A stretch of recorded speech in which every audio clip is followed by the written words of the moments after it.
Hello everyone, welcome back to my channel RN Insights. I am Rimade, your nursing companion and also Norcet 9 110 rank holder. So আজকে আমরা হচ্ছে সাইকিয়াট্রির next একটা topic start করব, that is sleep. So what are the stages of sleep? Sleep is basically divided into two phases.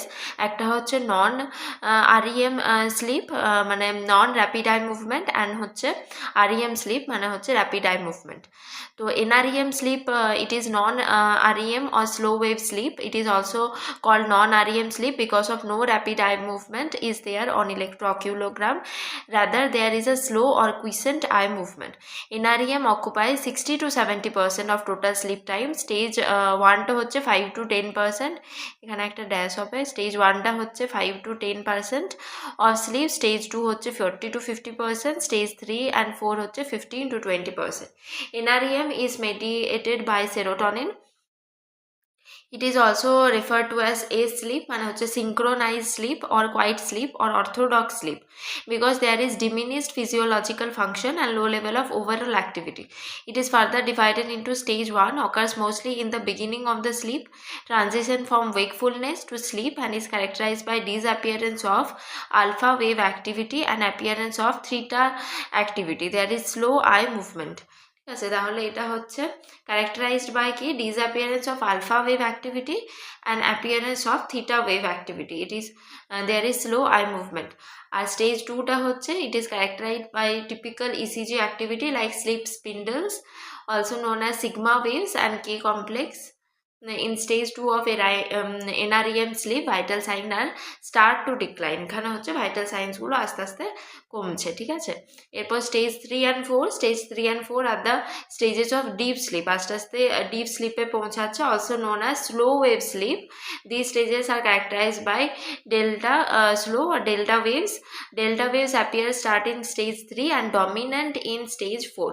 Dreaming is more common in this stage than in other stages of NREM sleep. তাহলে এখানে ড্রিমিংটা common আর এখানে আমরা delta ওয়েভসটা prominently দেখতে পাই. ঠিক আছে, stage 3তে হচ্ছে start হয়, দেন stage 4-এ আরও ডমিনেন্ট হয় ডেল্টা ওয়েভসটা. এরপর হচ্ছে night terror, sleep walking, confusional arousals, bruxism, bed wetting, sleep starts, sleep talking and head banging আর commonly occurs in NREM phase. মানে যেগুলো আমরা নাইট টেরার বা হচ্ছে স্লিপ ওয়াকিং করছে কেউ কনফিউশনাল অ্যারাউজাল হচ্ছে, ব্রুক্সিজম, এগুলো সব কিন্তু হচ্ছে কোন ফেজে হয়, that is NREM phase. Then হচ্ছে REM sleep, it is deep sleep, rapid eye movement. REM on electroocculogram, usually early morning time sleep. It is also known as paradoxical sleep because there is a paradoxical elevation of brain activity. এখানে slip হলে কি হয়, actually তো brain activity কমে যায়. Paradoxical মানে উল্টো জিনিসটা হওয়া. তাহলে paradoxical elevation of brain activity, metabolism and physiological activity. The high amplitude slow waves seen in stage 3-4 of NREM sleep is replaced by rapid low voltage activity যেটা হচ্ছে beta waves এখানে replace হচ্ছে. REM occupies 20 to 30% of total sleep time.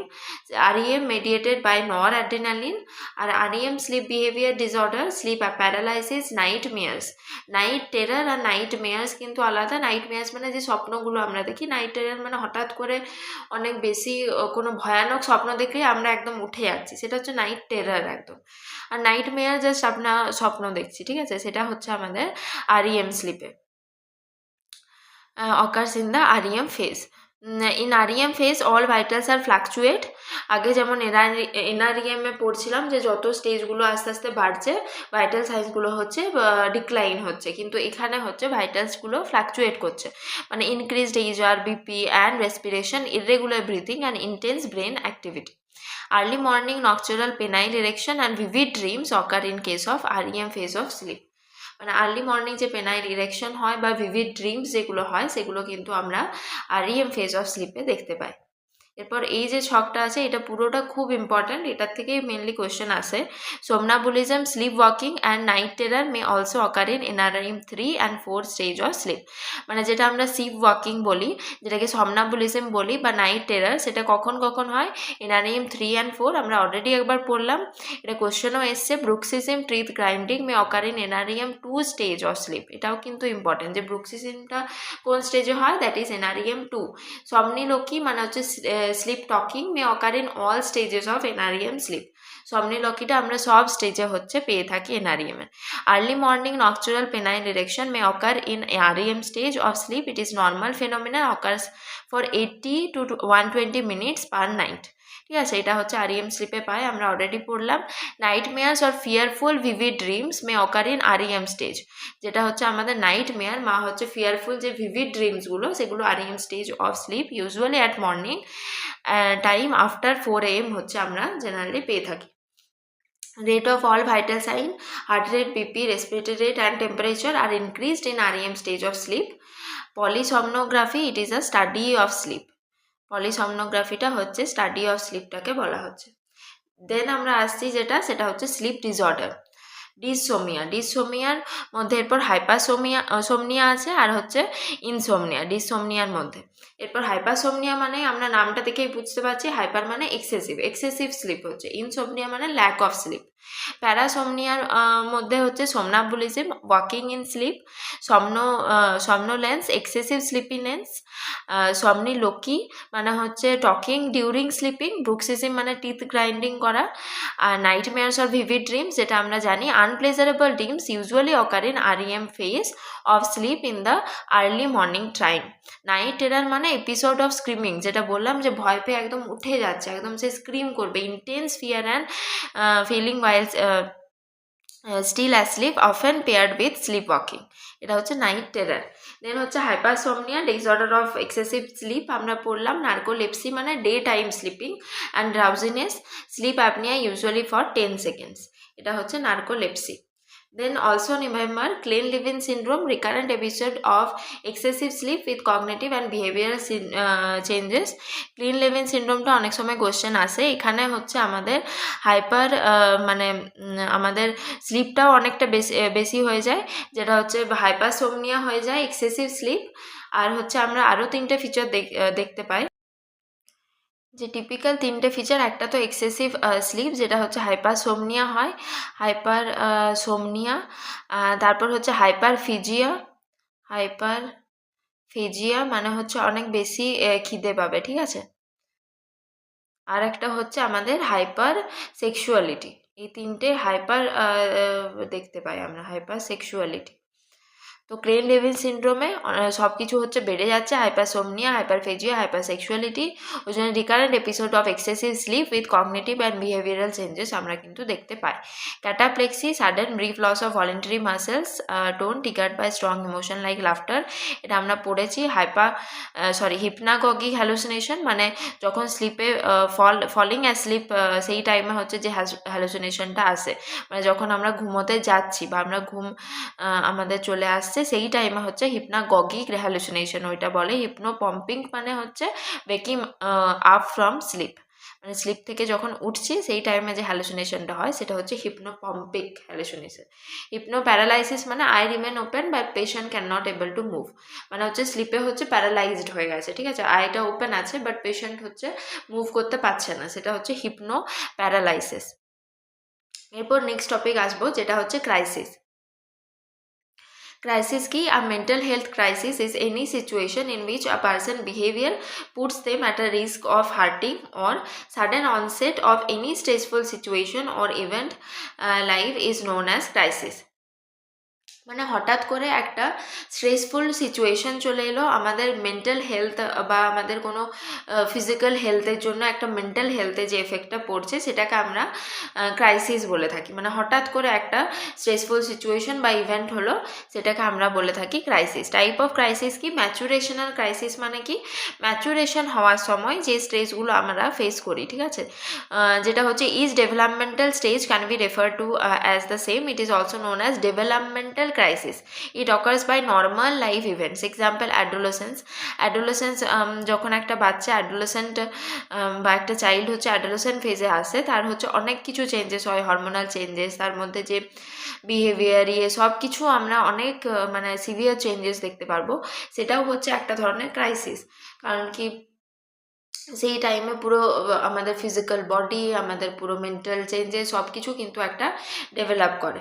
তারপর হচ্ছে marriage, এটাও একটা ধরনের crisis. Pregnancy, parenthood, এগুলো হচ্ছে ম্যাচুরেশনাল ক্রাইসিস, মানে ডেভেলপমেন্টের যে নর্মাল ফ্রেজে যে আমাদের যে জিনিসগুলো আসছে সেগুলো হচ্ছে আমাদের ডেভেলপমেন্টাল ক্রাইসিস বা ম্যাচুরেশনাল ক্রাইসিস। এরপর হচ্ছে সিচুয়েশনাল ক্রাইসিস, মানে কি arises from external rather than internal sources, মানে বাইরে থেকে যে জিনিসগুলো অ্যারাইজ করছে। Most common type of crisis: sudden unexpected onset, example loss of job, loss of loved one, sexual assault, divorce, acute severe illness, RTA, etc. এগুলো হচ্ছে আমাদের situational crisis। এরপর হচ্ছে adventitious crisis, it is not a part of everyday life, it is accidental and unplanned, natural or human made, এটা কিন্তু হতে পারে। Example হচ্ছে মাস ডিজাস্টার, কোনো কোথাও একটা ডিজাস্টার হয়ে গেল, সেটা হচ্ছে আমাদের ন্যাচারাল অ্যাডভেন্টিশিয়াস ক্রাইসিস। দেন হচ্ছে ভায়োলেন্স, এগুলো হচ্ছে হিউম্যান মেড ভায়োলেন্স কোথাও হলো, বা হচ্ছে টেররিজমের জন্য যেগুলো ওয়ার হয় বা ওই বম্বিং হয়, এগুলো কিন্তু হচ্ছে অ্যাডভেন্টিশিয়াস ক্রাইসিসের আন্ডারে পড়ছে। Fire, flood, tornadoes, war, airline crash, unexpected traumatic events such as rape, এগুলো কিন্তু adventitious crisis.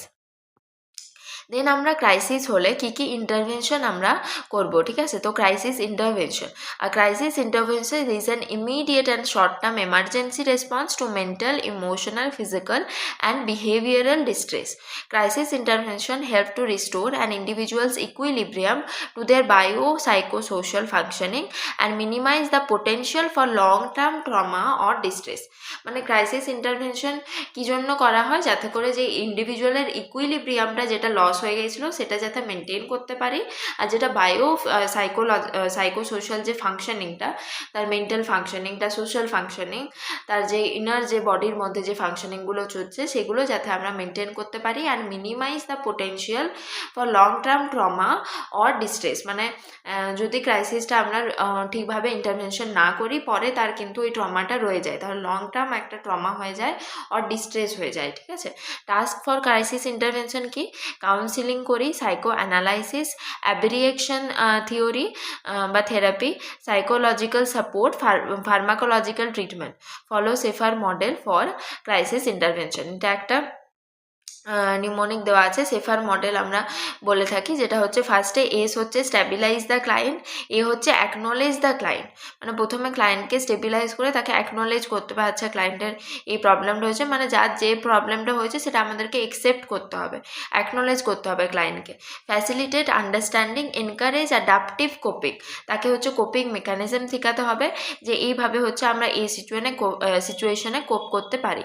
Restore functioning, refer as needed, ঠিক আছে? এগুলো হচ্ছে সেফার মডেলের আন্ডারে যে ইয়েগুলো। তাহলে আমাদের ক্রাইসিস সিচুয়েশনে ইমিডিয়েটলি পেশেন্টকে হচ্ছে স্টেবিলাইজ করতে হবে, তারপর অ্যাকনোলেজ করে facilitate understanding, the encourage adaptive coping, restore functioning and refer as needed, এগুলো হচ্ছে আমাদের ক্রাইসিস ইন্টারভেনশন। নেক্সট আসছি যেটা, সেটা হচ্ছে সেক্সুয়াল ডিসঅর্ডার। সেক্সুয়াল ডিসঅর্ডারের মধ্যে ফার্স্টে হচ্ছে transvestism, uncomfortableness with one's anatomical sex gender, মানে এটা হচ্ছে ট্রান্সভেস্টিজম, মানে সে হচ্ছে নিজের জেন্ডার বা হচ্ছে নিজের যে অ্যানাটমিক্যাল সেক্স জেন্ডারটা আছে সেটার সাথে সে আনকমফোর্টেবল, হয়তো সে মানে যে জেন্ডারে সে মানে জন্ম নিয়েছে সেই জেন্ডারে সে নিজেকে মনে করে না, সে মনে করে আমি অন্য জেন্ডারে, তো সেটাকে আমরা ট্রান্সভেস্টিজম বলি। ডুয়াল রোল মানে হচ্ছে wearing of opposite sex clothing to get temporary enjoyment of opposite sex, opposite সেক্সের যে ক্লোদিংগুলো হচ্ছে পরছে যাতে করে সে একটা টেম্পোরারি এনজয়মেন্ট পায়, সেটাকে আমরা বলি ডুয়াল রোল। আচ্ছা, যে ট্রান্সভেস্টিজমটা দেওয়া আছে সেটার মধ্যেও কিন্তু একটা পার্সন হচ্ছে অপোজিট সেক্সের হচ্ছে ক্লদিং পরতে পারে যাতে করে টেম্পোরারি এনজয়মেন্ট হয়, সেটাও কিন্তু ট্রান্সভেস্টিজমও বলে সেটাকে, ঠিক আছে? এরপর ট্রান্সসেক্সুয়ালিজম যেটা লেখা আছে, মানে নিজের সেক্সে হচ্ছে সে কমফর্টেবল নয়, অন্য সেক্সে সে মনে করে যে আমি এই সেক্সের নই, তো সে চায় যে ওই সেক্সে চেঞ্জ করতে, ঠিক আছে? ফর এক্সাম্পল, একটা মেল হচ্ছে নিজের বডিতে কমফর্টেবল নয়, he wants to become a female, that is called transsexualism, সেটা কিন্তু একটা ডিফারেন্ট টার্ম, যেটা হচ্ছে ট্রান্সসেক্সুয়ালিজম।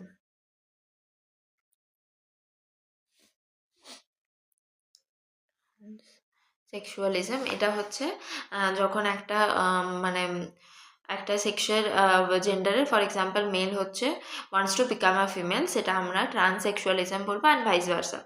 Actual sex is incompetent, desire to change gender, এগুলো হচ্ছে ট্রান্সসেক্সুয়ালিজমের ফিচার। ট্রান্সভেস্টিজমে হচ্ছে ক্রস ড্রেসিং করে, সেক্সুয়াল অ্যারাউজাল হয় তার ক্রস ড্রেসিং করলে, তার একটা মানে প্লেজারেবল একটা ফিলিং আছে, সেক্সুয়াল অ্যারাউজাল হয়।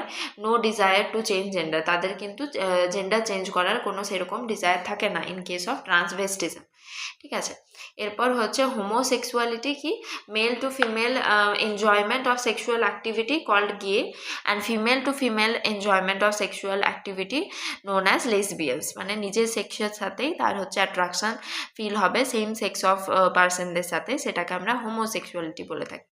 ফেটিসিজম মানে হচ্ছে sexual arousal or sexual enjoyment with non living objects like bras, gloves, panty and shoes, এগুলোর সাথে হচ্ছে তার সেক্সুয়াল এনজয়মেন্ট আসবে, that is we known as fetishism, non living অবজেক্টের সাথে, ঠিক আছে। জুফিলিয়া মানে সেক্সুয়াল অ্যারাউজাল আর sexual enjoyment with animal. Pedophilia মানে হচ্ছে মানে বাচ্চাদের সাথে, চিলড্রেনদের সাথে তার হচ্ছে sexual arousal or by the sexual enjoyment with pre puberty age child, সেটাকে আমরা পিডোফিলিয়া বলে থাকি। এক্সিবিশনিজম হচ্ছে sexual arousal by showing one's genitalia to stranger, এটা হচ্ছে স্ট্রেঞ্জার, হবে এটা। তো অন্য পার্সনকে, অন্য একটা স্ট্রেঞ্জারকে তার নিজের সেক্সুয়াল জেনেটালিয়া বা হচ্ছে প্রাইভেট পার্টসগুলো শো করে সে হচ্ছে একটা সেক্সুয়াল অ্যারাউজাল পাচ্ছে, সেটাকে আমরা এক্সিবিশনিজম বলি। ফ্রটিউরিজম মানে কি, a sexual arousal by touching or rubbing of other genital without consent, তার নিজের জেনিটাল পার্টসগুলো অন্য কারোর ওপর টাচিং বা রাবিং করার পরে তারা হচ্ছে সেক্সুয়াল অ্যারাউজাল পায়, that we known as that is called as frotteurism. Then হচ্ছে ভয়ুরিজম, এটা হচ্ছে sexual arousal by watching other in naked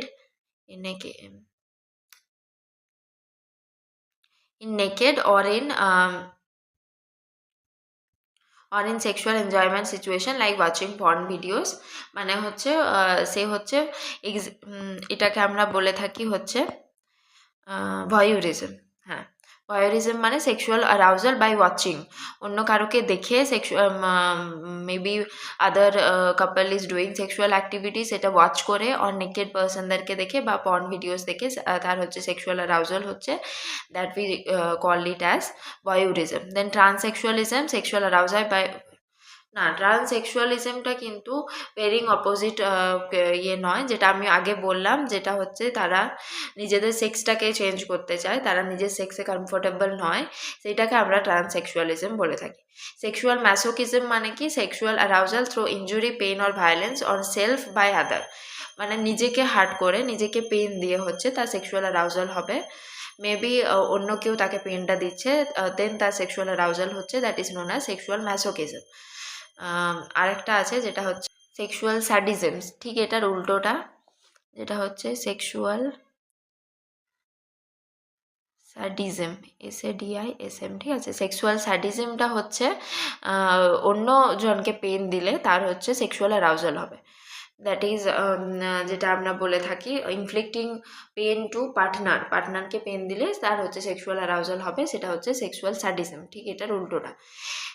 নিমফোমেনিয়া মানে কি, ফিমেল হাইপারসেক্সুয়ালিটি, অ্যান্ড স্যাটাইরিয়াসিস মানে হচ্ছে মেল হাইপারসেক্সুয়ালিটি, ঠিক আছে। এই টার্মগুলো সবগুলো ইম্পর্ট্যান্ট, একটু মাথায় রাখার চেষ্টা করবে। এরপর সেক্সুয়াল ডিসফাংশনগুলো অনেকগুলো ফ্যাক্টরের জন্য হতে পারে, maybe disease factor, diabetes, cardiovascular disease, chronic kidney disease, cancer, lifestyle factors like obesity, smoking, alcohol, and drug factors like antidepressant, cardiovascular drugs, antibacterials, anticholinergic drug, বা এনভায়রনমেন্টাল ফ্যাক্টরস, এগুলো হচ্ছে bisphenol A, polychlorinated biphenyl, phytoestrogens, heavy metals, এগুলোর জন্যও কিন্তু হতে পারে, তাহলে এগুলো হচ্ছে সাইকোজেনিক ফ্যাক্টরস। দেন হচ্ছে আমরা psycho active substance abuse disorder বা PASA disorder. Psycho active substance মানে any substance that interfere mood, awareness, thought and feeling or behaviour known as psycho active substance, মানে যেটা হচ্ছে আমাদের মুড, অ্যাওয়ারনেস, থট, ফিলিং এগুলোকে interfere করছে, সেগুলোকে আমরা সাইকো অ্যাক্টিভ সাবস্ট্যান্স বলে থাকি। Abuse, normal and pathological use of any substance known as abuse. Intoxication মানে group of symptoms appear after excessive intake of any substance, মানে অনেক বেশি আমরা ইনটেক করে নিয়েছি, তারপর আমরা যে সিমটমগুলো পাবো সেই স্পেশাল সাবস্টেন্সটার জন্য, সেগুলো হচ্ছে আমরা ইনটক্সিকেশন বলে থাকি।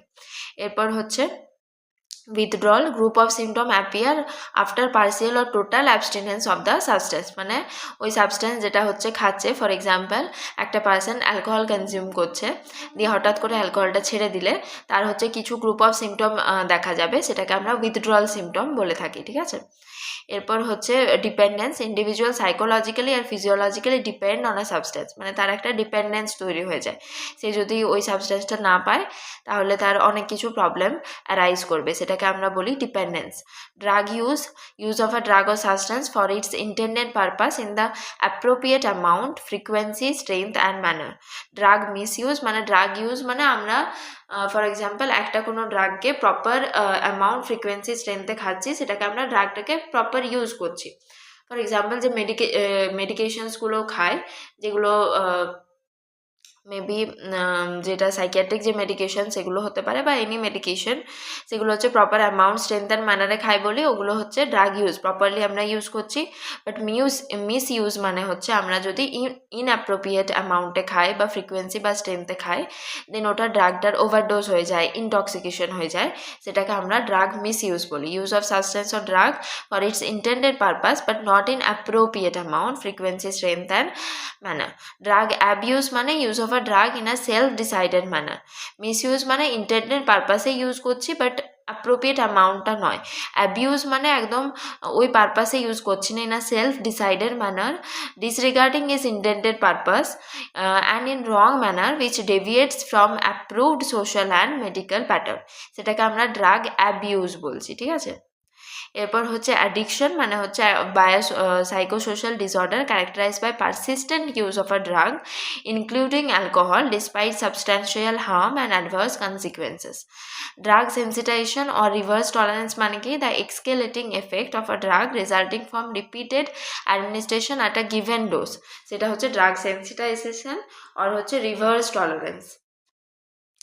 এরপর ফিজিক্যাল ডিপেন্ডেন্স মানে কি, dependence that involves persistent physical somatic withdrawal symptom, example fatigue and delirium tremens. Psychological dependence মানে dependence socially scene as being extremely mild compare to physical dependence, এটা হচ্ছে মানে extremely mild compare to physical dependence, কারণ কি ফিজিক্যালে আমরা যে somatic সিমটমসগুলো দেখতে পাবো, অ্যালকোহলের ক্ষেত্রে আমরা ডিলিরিয়াম ট্রিমেন্স দেখতে পাই, ফ্যাটিক, এইসবগুলো আমরা দেখতে পাই ইন কেস অফ ফিজিক্যাল। সাইকোলজিক্যালটা একটু mild, example with enough will power it could be overcome, ঠিক আছে, এটা এনাফ উইল পাওয়ারে কিন্তু আমরা ওভারকাম করতে পারি। টলারেন্স হচ্ছে reduced reaction to a drug resulting from repeated administration at a given dose, মানে একটা ডোজ দেওয়া হচ্ছে রিপিটেডলি, তো সেই ডোজে হচ্ছে তার টলারেন্স হয়ে যাচ্ছে, মানে সে সহ্য করে নিচ্ছে ওই ডোজটাকে, তো ওই ডোজটাতে তার আর কোনো কাজ হচ্ছে না, তাকে হচ্ছে ডোজটা ইনক্রিজ করতে হবে, তবে ওই থেরাপিউটিক এফেক্টটা পাওয়া যাবে, সেটাকে আমরা ড্রাগ টলারেন্স বলে থাকি। সেমভাবে এখানেও যদি কোনো সাবস্ট্যান্স সে রিপিটেডলি একটা অ্যামাউন্টে খাচ্ছে, তা সেটা টলারেট হয়ে যায়, তারপর সে ইনক্রিজ করতে থাকে সেটার অ্যামাউন্টটা কনজিউম করাটা, ঠিক আছে। এরপর হচ্ছে types of substance use, alcohol, opioid, cannabis, cocaine, hallucinogen যেমন এলএসডি, ফেনসিক্লিডিন, নিকোটিন, টোবাকো, এগুলো হচ্ছে ডিফারেন্ট টাইপস অফ সাবস্ট্যান্স মানে ইউজ করে থাকে, ঠিক আছে, পিপলরা। এরপর হচ্ছে অ্যালকোহলিজম, যেটা মোস্ট ইম্পর্ট্যান্ট মানে substance use disorder. Alcoholism is the most severe form of alcohol abuse and involves the inability to manage drinking habits. It is commonly referred to as alcohol use disorder. Alcohol use disorder is organized into three categories. একটা হচ্ছে mild, moderate and severe. Abnormal and pathological use of alcohol to minimize stress is known as alcoholism. Drinking alcohol is an ethyl alcohol, মানে যে ড্রিঙ্কের অ্যালকোহলটা মানে যেই অ্যালকোহলটা হচ্ছে পান করে সবাই, সেটা হচ্ছে ethyl alcohol. One standard drink like 1 peg equal to 30 ml in India. 90% of alcohol absorbed from small intestine and 90% metabolized in liver by oxidation. So alcohol is a leading cause of liver disorder. ওই জন্য আমরা liver সিরোসিসটা কিন্তু alcoholic পেশেন্টদের ক্ষেত্রে দেখতে পাই। Alcohol metabolized in aldehyde dehydrogenase, then acetic acid is excreted by kidneys. Aldehyde dehydrogenase is inhibited by disulfiram, which lead to accumulation of aldehyde in the body, resulting in unpleasant reaction to alcohol intake. It is known as disulfiram ethanol reaction. ঠিক আছে, তাহলে alcohol কে metabolise করে, that is aldehyde dehydrogenase, then acetic acid excreted by kidneys. এটা একটা দেওয়া আছে কি,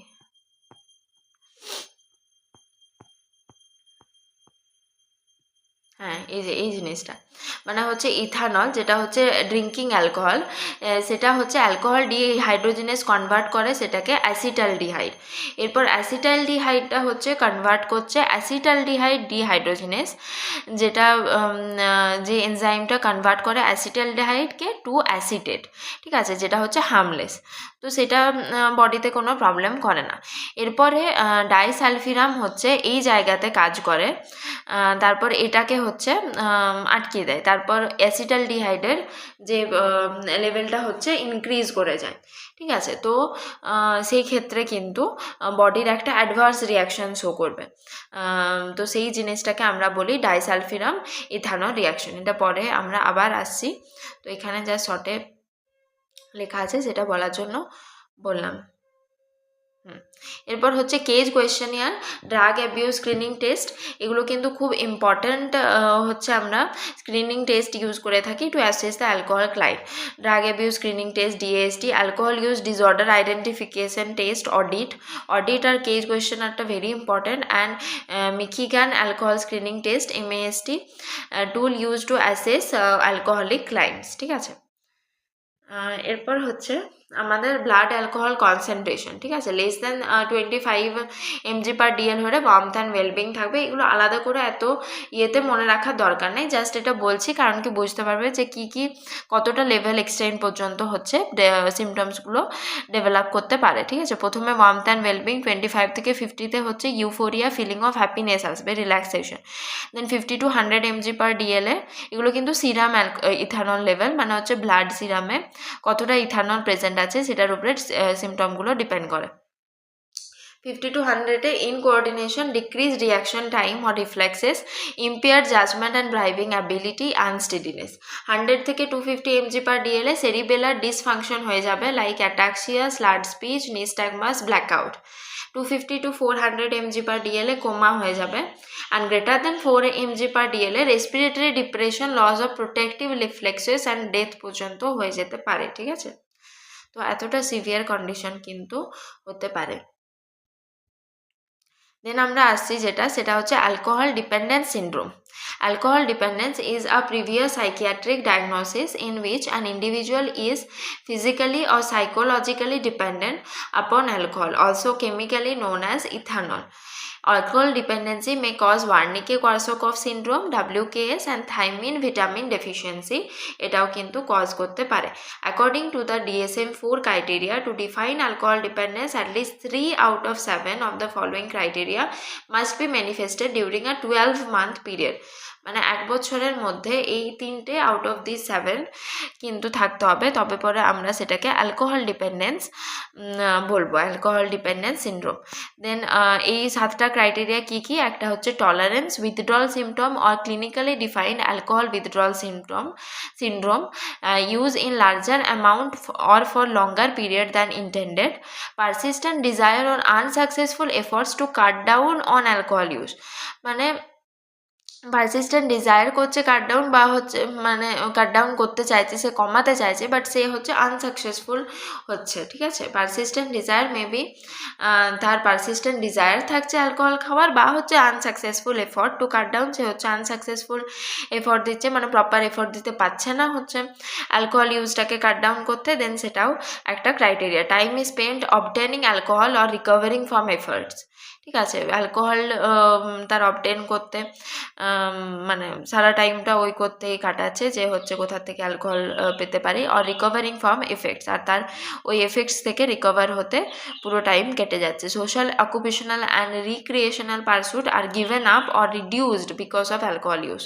তার যে সোশ্যাল অকুপেশনাল যে রিক্রিয়েশনাল যে ফাংশনগুলো আছে সেই পার্সনটা সেগুলো সব সে ছেড়ে দিচ্ছে due to alcohol use is continued despite knowledge of alcohol related harm physical আর সাইকোলজিক্যাল, মানে সে জানে যে অ্যালকোহল রিলেটেড কত কিছু হার্ম হতে পারে, বাট সে হচ্ছে ছাড়তে পারছে না, অ্যালকোহলটা কন্টিনিউ করে যাচ্ছে। এরপর আমরা আসছি যেটা খুব important, that is the Korsakoff syndrome and Wernicke's encephalopathy. তো Korsakoff syndrome it is an amnestic disorder caused by thiamine vitamin B1 deficiency typically associated with prolonged use of alcohol. Clinical features include anterograde, retrograde and fixation and amnesia, confabulation, lack of insight, apathy. এগুলো কিন্তু clinical features of Korsakoff syndrome. Most common cause হচ্ছে thiamine vitamin B1 deficiency due to chronic alcoholic. যারা chronic alcoholic patient থাকে তাদের কিন্তু vitamin B1টা ডেফিশিয়েন্ট হয়ে যায় বা থায়ামিনটা ডেফিশিয়েন্ট হয়ে যায়। ওয়ার্নিকেস এনসেফালোপ্যাথি কি? WB, it is the presence of neurological symptoms caused by biochemical lesions of the central nervous system due to lack of vitamin B1 or thiamine. Due to thiamine deficiency, glutamate is accumulated in brain which causes excitatory damage to the CNS neurons. Glutamate হচ্ছে ব্রেনে অ্যাকামুলেট হয়ে যায়, সেটা কিন্তু আমাদের excitatory damage করে দেয় to the CNS neurons. Clinical feature এখানে কি? Amnesia, memory impairment, depression, retinal haemorrhage, pupillary changes, impair vision and hearing. Most common cause হচ্ছে thiamine or B1 deficiency due to the chronic alcoholic. আচ্ছা, ওয়ার্নিকের এনসেফালোপ্যাথিতে একটা pneumonic আছে যেটা হচ্ছে গোয়া, ঠিক আছে? এইভাবে আমরা সিমটমগুলো মনে রাখতে পারি। জিটা হচ্ছে আমাদের গ্লোবাল কনফিউশন, আর ওটা হচ্ছে আমাদের অপথ্যালমোপ্লেজিয়া,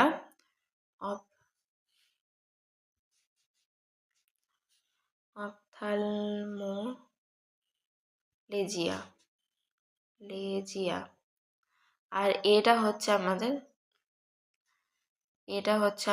অ্যাটাক্সিয়া।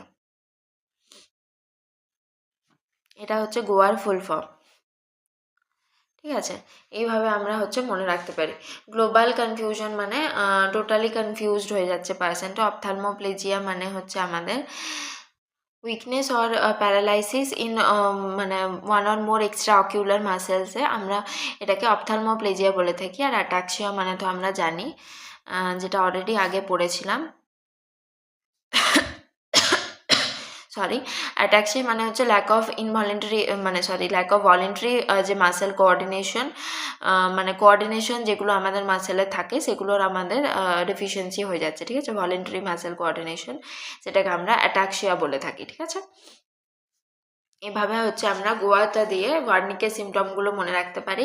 আর যেটা কর্সাকফ যে সিনড্রোমগুলো সেগুলো কিন্তু মেনলি অফ মেমোরির হবে, যেমন অ্যান্ট্রোগেট, রেট্রোগেট, ফিক্সেশন, অ্যামনেশিয়া, মানে অ্যামনেশিয়াগুলো থাকবে, তার মেমোরি লস থাকবে, কনফাবুলেশন, এগুলো কিন্তু কর্সাকফে আমরা দেখতে পাই, ঠিক আছে? দেন আসছি যেটা হচ্ছে alcohol withdrawal syndrome. Alcohol withdrawal syndrome, AWS, is a set of symptoms that can occur following if a reduction in alcohol use after a period of excessive use. যে পরিমাণে আমরা মানে যে পরিমাণে হচ্ছে পেশেন্টটা ইউজ করছে, অনেক বেশি এক্সেসিভ ইউজে করছে, সেইটার থেকে যখন একটু কমিয়ে দেয়, রিডাকশন করে দেয় বা হচ্ছে স্টপ করে দেয়, সেক্ষেত্রে আমরা কিছু সিমটম দেখতে পাই, সেটাকে আমরা অ্যালকোহল উইথড্রল সিনড্রোম বা অ্যালকোহল উইথড্রল symptom বলে থাকি। Alcohol withdrawal may occur in those who are alcohol dependent. Symptoms start around 6 hours after last drink. শেষ ড্রিঙ্কের 6 ঘন্টা পর থেকে হচ্ছে সিমটমটা স্টার্ট হতে পারে। Peak incidence of alcohol withdrawal seizure occur at 24 to 36 hours and peak incidence of delirium tremens, মানে withdrawal যে সিজারটা সেটা কখন পিক ইনসিডেন্স হচ্ছে, দ্যাট ইজ 24 থেকে 36 আওয়ার্স পরে। আর ডিলিরিয়াম ট্রেমেন্স কখন হয়, that is 48 to 72 hours. Delirium ট্রেমেন্সটা হচ্ছে মানে অ্যালকোহল উইথড্রল পেশেন্টের ক্ষেত্রে আমরা হচ্ছে দেখতে পাই। এখানে হচ্ছে অনেক কিছু সিমটম আমরা দেখতে পাই, যেগুলো আই থিঙ্ক পরে আছে, তো আমরা ওটা আসছি এরপরে। তার আগে পড়ে নিই clinical institute withdrawal assessment for alcohol scale. CIWAR is an assessment scale or tool used for alcohol withdrawal syndrome. এরপর অ্যালকোহল উইথড্রল সিনড্রোমের জন্য যে most common and successful drug for treatment of AWS is chlordiazepoxide or diazepam group of benzodiazepine. এটা কিন্তু most successful drug, যেটা হচ্ছে আমরা treatment of alcohol withdrawal সিনড্রোমে ইউজ করে থাকি, ঠিক আছে। মানে আমরা অ্যাকচুয়ালি ক্লোরডায়াজেপক্সাইডটা হচ্ছে ডিটক্সিফিকেশনের জন্য ইউজ করে থাকি। ডিটক্সিফিকেশন যেটা আমরা উইথড্রল সিমটমগুলো ম্যানেজ করার জন্য ইউজ করে থাকি। বেনজোডায়াজেপাইনের যেটা ফার্স্ট ড্রাগ অফ চয়েস, যেটা হচ্ছে ক্লোরডায়াজেপক্সাইড। এটা যদি না থাকে সেক্ষেত্রে ডায়াজেপাম আর আদার লোরাজেপাম বা এসবগুলো আমরা কার্বামেজাপাইন এগুলো কিন্তু আমরা ইউজ করতে পারি, কিন্তু ক্লোরডায়াজেপক্সাইডটা কিন্তু ফার্স্ট চয়েস। দেন আমরা আসছি other treatment include thiamine therapy, electrolyte replacement আর management of low blood sugar. Drug of choice for alcohol withdrawal symptom is chlordiazepoxide, যেটা বললাম। AWS leads to imbalance between the excitatory glutamate and inhibitory GABA neurotransmitter. Mild symptom of AWS include insomnia, trembling, palpitation and anxiety, whereas severe and life-threatening symptom of AWS include alcoholic hallucination, withdrawal seizure and delirium tremens. তাহলে mild সিমটমগুলোতে ওই insomnia আমরা দেখতে পাই, trembling, palpitation, anxiety, ঠিক আছে, এগুলো হচ্ছে mild symptom. ওয়েরাজ severe আর life threatening সিমটমগুলো কি? Alcohol hallucination, withdrawal caesar, delirium ট্রিমেন্স, এগুলো কিন্তু দেখতে পেতে পারি। এই যে expected clinical feature of AWS, time and appearance of situation, মানে 6 থেকে 12 ঘন্টা ধরো হচ্ছে, মানে অ্যালকোহল লাস্ট ড্রিঙ্ক খাবার পরে 6 থেকে 12 আওয়ার্স পরে কি হতে পারে? Anorexia, diaphoresis, GI upset, insomnia, headache, যেটা হচ্ছে হ্যাংওভার হেডেক বলা হয়, মাইল্ড এংজাইটি, পালপিটেশন, ট্রেমালাসনেস, এগুলো আমরা দেখতে পেতে পারি। প্যালপিটেশন হবে, হালকা হালকা ট্রেমার আসবে, সেগুলো হতে পারে। এরপর 12 থেকে 24 আওয়ার্সে অ্যালকোহলিক হ্যালুসিনেশন আসে, মানে হচ্ছে অ্যালকোহলের জন্য পেশেন্ট হচ্ছে হ্যালুসিনেট করে, অডিটরি, ট্যাকটাইল আর ভিজুয়াল হ্যালুসিনেশন। 48 আওয়ার্স পর উইথড্রল সিজার আসে, ঠিক আছে, যেটাকে রাম ফিটসও বলা হয়। মানে উইথড্রলের জন্য হচ্ছে সিজার আসবে, পেশেন্টের হচ্ছে একদম সিজার যেরকম হয়, কনভালশন সিজার, সেরকম কিন্তু আমরা দেখতে পাবো, generalise tonic clonic seizures. Then হচ্ছে 48 থেকে 72 আওয়ার্সের মধ্যে অ্যালকোহল উইথড্রল ডিলিরিয়াম, যেটা ডিলিরিয়াম ট্রিমেন্স। ডিলিরিয়ামের আমরা যে সিমটমগুলো পড়েছিলাম, যেমন হচ্ছে disorientation, agitation, diaphoresis, visual hallucination, hypertension, low grade fever, tachycardia, এগুলো সব কিন্তু লাইক ডিলিরিয়াম আমরা সব সিমটমগুলো হচ্ছে পাবো ইন কেস অফ ডিলিরিয়াম ট্রিমেন্স, ঠিক আছে, যেটা অ্যালকোহলিক উইথড্রল, অ্যালকোহল যখন উইথড্রল করা হয় সেক্ষেত্রে 48 to 72 আওয়ার্স পরে আমরা এই সিমটমগুলো দেখতে পাই। খুব ইম্পর্ট্যান্ট কোয়েশ্চেন এগুলো, ডিলিরিয়াম ট্রিমেন্সটা কখন হয় বা ডিলিরিয়াম ট্রিমেন্সের কী কী সিমটম আছে সেগুলো।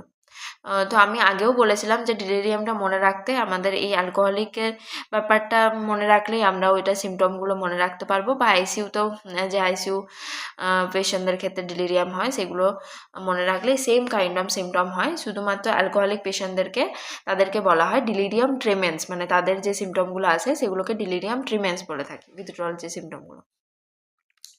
এরপর হচ্ছে should remember 80 mg per dl blood concentration level is legally accepted for driving in US and 30 mg per dl is legally accepted for driving in India। তাহলে 30 mg per dlটা হচ্ছে আমাদেরকে মনে রাখতে হবে যে এটা হচ্ছে লিগালি যে অ্যাকসেপ্টেড অ্যালকোহল, যেটা হচ্ছে মানে ব্লাডে সিরাম কনসেন্ট্রেশন, যেটা হচ্ছে ড্রাইভিং করার জন্য অ্যাকসেপ্টেড, তার উপরে থাকলে কিন্তু সেক্ষেত্রে লিগালি ড্রাইভিং করা অ্যালাউ নয়। Then large quantities of alcohol, particularly if consumed rapidly, can cause a blackout. Blackout tend to occur when BAC is reached about 0.16%. যখন ব্লাড অ্যালকোহল কনসেন্ট্রেশনটা 0.16% রিচ হয়ে যায় সেক্ষেত্রে হচ্ছে হঠাৎ করে ব্ল্যাকআউট হয়ে যেতে পারে, ঠিক আছে। এরপর হচ্ছে management of alcohol abuse disorder, detoxification, যেটা আমি বলছিলাম যে ডিটক্সিফিকেশন ফেজে হচ্ছে ক্লোরডায়াজেপক্সাইড ইউজ করা হয়। Drug of choice for alcohol withdrawal syndrome, second choice is IV lorazepam. Fluid replacement for correction of electrolyte imbalances and dehydration. Fluid replacement করা হয় কারণ কি ইলেকট্রোলাইট ইমব্যালেন্স হয়ে যেতে পারে, ডিহাইড্রেশন হয়ে যেতে পারে। সেক্ষেত্রে fluid of choice for alcoholic patient is D5% with vitamin B1, মানে থাইমিন কিন্তু দিতে হবে, কারণ কি তাদের থাইমিন ডেফিসিয়েন্সির জন্যই আমরা পড়লাম ওই ওয়ার্নিকে কোয়ারসাকফ সিনড্রোমগুলো হয়, তাহলে থাইমিন কিন্তু অলওয়েজ পেশেন্টকে দিতে হবে। ডিটারেন্ট এজেন্ট যেটা হচ্ছে aversion classical conditioning therapy. Aversion থেরাপিতে আমরা ইউজ করে থাকি অ্যালকোহলিক পেশেন্টদের, যেটা drug of choice for aversion therapy is disulfiram. Disulfiram is also known as Antabuse drug, এটাকে বলা হয়।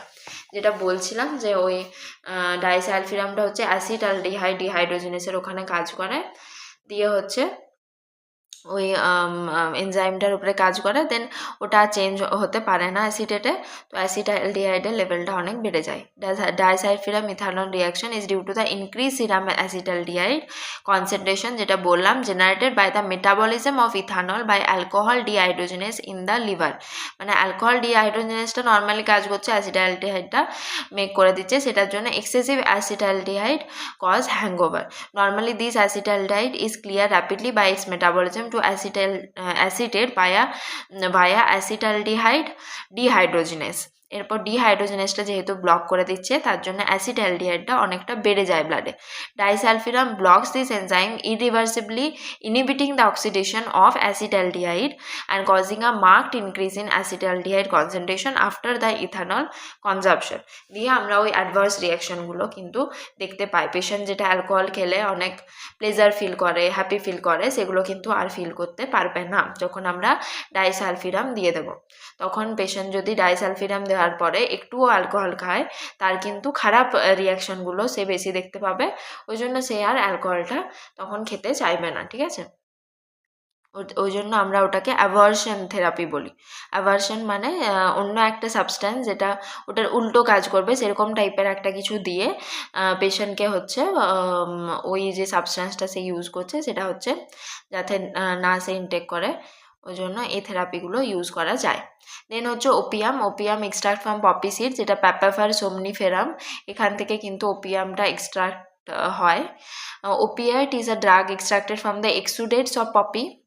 Opioid, natural or synthetic drug that binds to the opioid receptor producing antagonist effect. Opioid হচ্ছে morphine, codeine, thebaine, noscapine, papaverine. Opioids can be divided into 3 types. Naturally opioids, যেটা morphine, codeine and থেবেইন. Semi-synthetic opioids, heroin, smack, acetyl morphine, dihydromorphine and dihydrocodeine.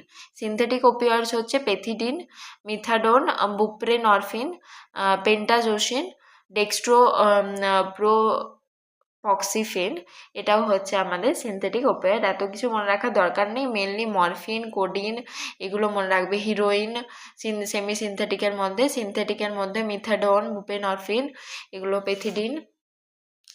Endogenous or natural opioid peptides present in our body are endorphins, leukoencaphalins, metencaphalin, এগুলো কিন্তু endogenously present থাকে। Most commonly abused opioid is heroine, এটা কিন্তু কোশ্চেনে আসে। Most commonly opioid কোনটা যেটা abuse করা হয়, দ্যাট ইজ দ্য হিরোইন, যেটাকে আমরা ডাইঅ্যাসিটাইল মরফিন, স্ম্যাকও বলে থাকি, ঠিক আছে? এগুলো হচ্ছে আমাদের সাবস্টেন্স ইউজ ডিসঅর্ডার নিয়ে। এরপর যেটা আসছে সেটা হচ্ছে ইটিং ডিসঅর্ডার। ইটিং ডিসঅর্ডার মানে হচ্ছে an eating disorder is an mental disorder defined by an abnormal eating behaviours that negatively affect a person physical or mental health. Binge eating disorder মানে অনেক বেশি হচ্ছে পার্সনটা খাবে। The patient eats a large amount in a short period of time. Anorexia nervosa, the patient has an intense fear of gaining weight and restricts food or over exercise to manage their fear. মানে patient হচ্ছে ভাববে যে হচ্ছে আমার ওয়েটটা অনেক বেড়ে যাচ্ছে, আমি মোটা হয়ে যাচ্ছি, তার হচ্ছে এটা মেন্টালি সে এটা ভাববে, আদৌ হচ্ছে সে এরকম হচ্ছে না, সে অ্যাকচুয়ালি অনেকটাই পাতলা আছে, কিন্তু তার মাথায় এটা চলবে যে আমি অনেক আমার ফ্যাট হয়ে যাচ্ছে, আমি মোটা হয়ে যাচ্ছি, আমি ওয়েট গেইন করছি। তো সেই জিনিসটাকে আমরা অ্যানোরেক্সিয়া নার্ভোসা বলবো। দেন কি করবে, সে হচ্ছে ফুড ইনটেক করতে চাইবে না বা এক্সেসিভ এক্সারসাইজ করবে, সেই জন্য হচ্ছে তার যেটা নিউট্রিশনগুলো সে হচ্ছে পাবে না, দিয়ে তার শরীরকে আরও এফেক্ট করবে। Bulimia nervosa, the patient has a large quantity binge eating then try to rid themselves of the food, যেটা হচ্ছে পার্জিং করে কিন্তু ওইটা মানে একসাথে অনেকটা খেয়ে নেয়, তারপর হচ্ছে সে পার্জিং করে। ভাবে যে অনেকটা খাওয়া হয়ে গেছে, এরপর আমি এটাকে ভমিট করে বের করে দেবো, তাহলে আমি আর ওয়েট গেইন করবো না। এটা হচ্ছে বুলিমিয়া নার্ভোসা। তো দুটোর মধ্যে আরেকটা মেন ডিফারেন্স কি জানো তো, অ্যানোরেক্সিয়া নার্ভোসাতেও কিন্তু পার্জিং বিহেভিয়ার আমরা দেখতে পাই, মানে হচ্ছে ভমিটিং বিহেভিয়ার আমরা দেখতে পাই, কিন্তু হচ্ছে অ্যানোরেক্সিয়া নার্ভোসাতে তার ওয়েটটা মেবি ওয়েটটা কম থাকবে, ঠিক আছে। অলওয়েজ আমরা পেশেন্টের ওয়েটটা যেটা নর্মাল ওয়েটের থেকে বিএমআইটা হচ্ছে আমরা কম পাবো। whereas in case of bulimia nervosa তার ওয়েটটা হয় নর্মাল থাকবে, বা হচ্ছে সে ওবিজ হবে বা ওয়েটটা ইনক্রিজ হয়ে যাবে, ঠিক আছে। তো এই ডিফারেন্সিয়েটটা আমরা করতে পারি বুলিমিয়া নার্ভোসা অ্যানোরেক্সিয়ার মধ্যে। আর একটা জিনিস হচ্ছে অ্যানোরেক্সিয়াতে সে হচ্ছে খেতেই চাইবে না, বা হচ্ছে তার খাবারের থেকে সে হচ্ছে খেতে চাইবে না, বাট খেয়ে নিলেও পার্জিং করতেও পারে বা এক্সেসিভ এক্সারসাইজও করতে পারে। কিন্তু বুলিমিয়া নার্ভোসাতে সে কিন্তু লার্জ কোয়ান্টিটি কিন্তু খাবে ফার্স্টে, বিঞ্জ ইটিং কিন্তু তার থাকবে, দেন সেটাকে সে পার্জিং করতে চাইবে, ঠিক আছে। এরপর হচ্ছে pica, the patient eats non food items, যদি নন ফুড আইটেমস খায় সেটাকে আমরা পাইকা বলে থাকি। Rumination syndrome, the patient regurgitates undigested or minimally digested food, মানে হচ্ছে যেরকম আমরা কাউদের ক্ষেত্রে দেখতে পাই, গরুরা কি করে, রুমিনেট করে, মানে হচ্ছে তাদের যেটা জাবর কাটা আমরা বাংলা ভাষায় বলে থাকি, মানে সেটা জেট করে আবার সে হচ্ছে খাবে, সেরকমভাবে রুমিনেশন সিনড্রোম অনেক পেশেন্টদের থাকে, সে হচ্ছে সেটাকে বের করে আবার ইয়ে করে তারপর আবার ওটাকে ইনজেস্ট করে, তো সেটা হচ্ছে rumination syndrome. Anxiety disorder, depression and substance abuse are common among people with eating disorder. OCD is commonly present in a client with eating disorder, যাদের ইটিং ডিসঅর্ডার থাকে জেনারেলি ওসিডিটাও তার সাথে হচ্ছে দেখা যেতে পারে। আরেকটা খুব important sign, that is the Russell sign, যেটা আমরা দেখতে পাই। Non descript dorsal scar, calluses abrasion on the knuckles or back of the hands are caused by repeated contact of the incisor teeth occur during the self vomiting, যেটা bulimia নার্ভোসার ক্ষেত্রে আমরা mainly দেখতে পাই। মানে হচ্ছে বারবার হচ্ছে পার্জিং বিহেভিয়ার করার জন্য সে হচ্ছে আঙুলটা হচ্ছে তার মুখে ঢোকাবে, ঠিক আছে, তারপরে তো সে ভমিটিং রিফ্লেক্সটা করে, দিয়ে ভমিট করে। তো এখানে বারবার মুখে ঢোকানোর জন্য হচ্ছে এই জায়গাগুলোতে ইনসিসার যে টিথগুলো সেগুলো এই জায়গাটার উপরে মার্ক পড়ে যায়, ঠিক আছে, এখানটা ইনজিওর হয়ে যায়, অ্যাব্রেশন আমরা দেখতে পাই। এই সাইনটাকে আমরা বলবো Russell sign, very very important sign in case of bulimia nervosa, বা যাদের পার্জিং বিহেভিয়ার থাকবে তাদের ক্ষেত্রে আমরা দেখতে পাবো। তো এই যে অ্যানোরেক্সিয়া নার্ভোসাটা কিন্তু সিগনিফিকেন্টলি আন্ডারওয়েট, whereas বুলিমিয়া নার্ভোসাতে normal weight or overweight. Eating হ্যাবিটটা eat little food few calories, whereas বুলিমিয়াতে eat large amount of food then purchase by vomiting or using laxative. Body image to worry on weight and appearance, dangerously thin but has false image that the body is still fat, to concern on weight and appearance.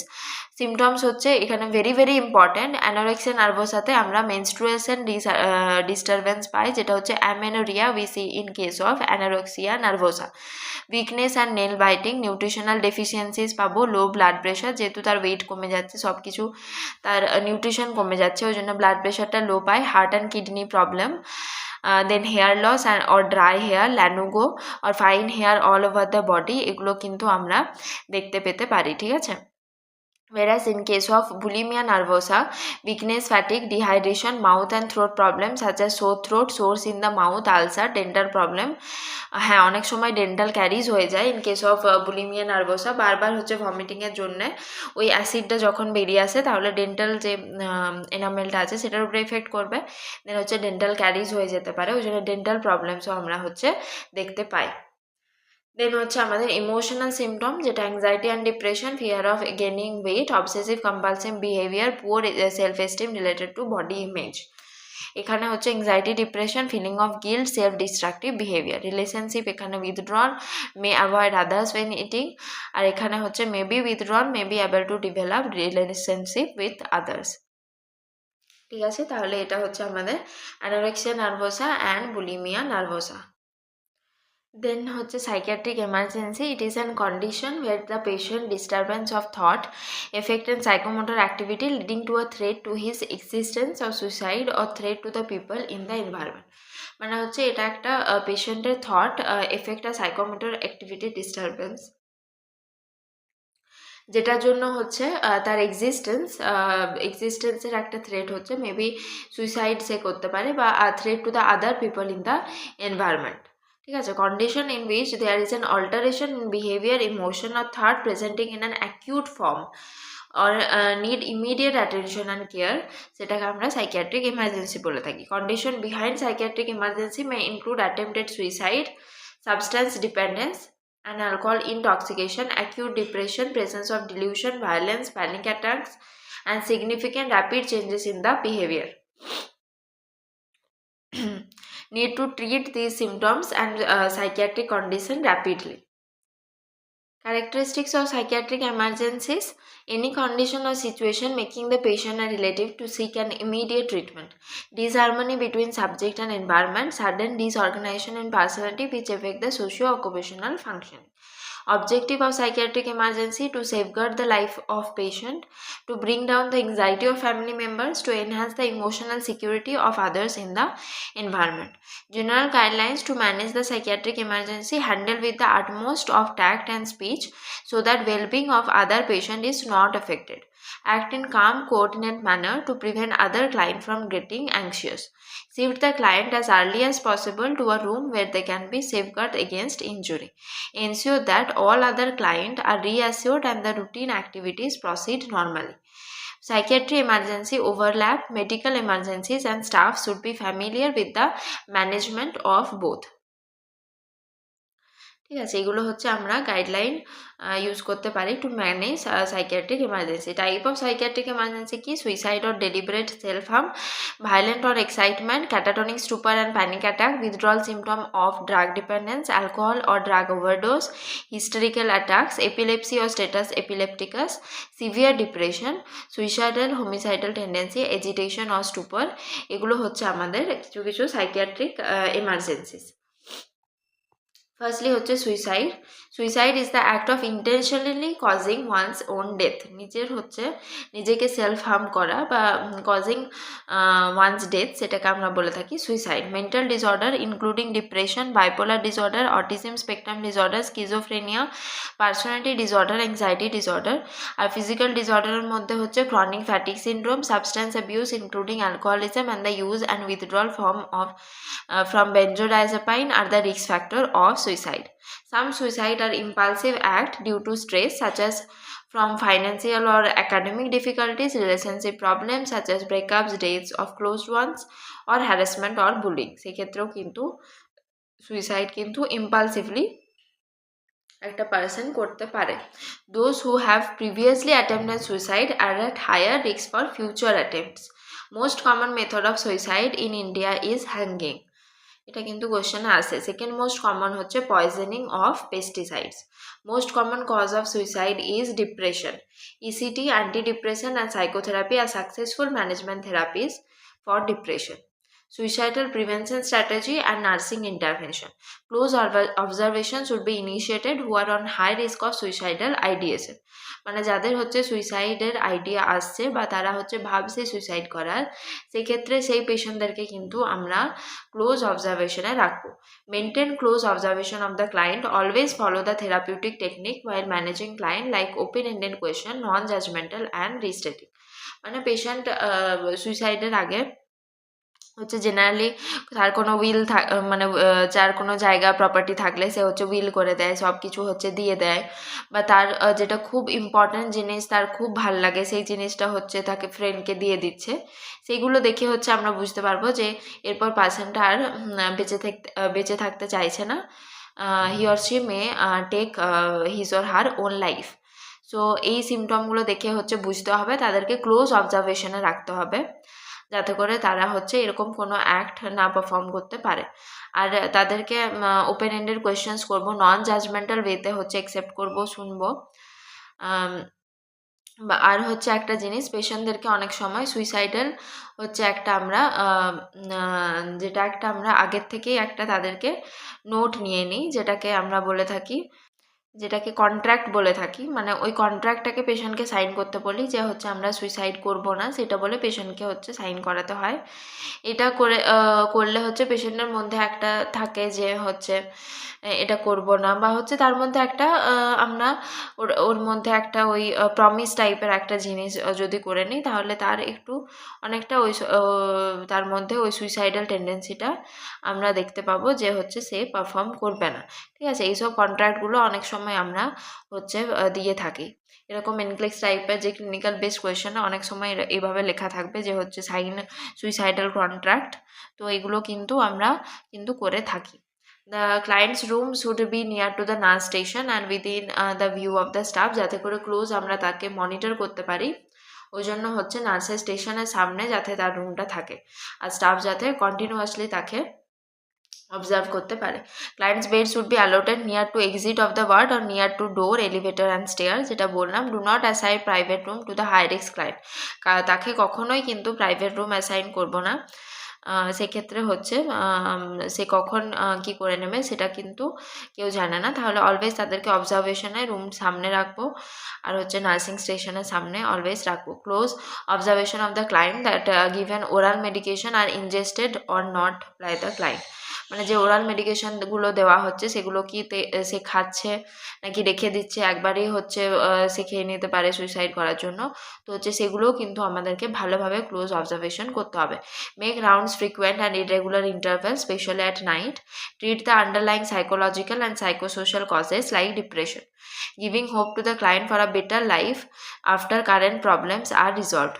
Provide emotional support to the client. If suicidal tendency is decreased, then observe the client closely and frequently, because client may have the chance to re-attempt the suicide within next 24 to 48 hours.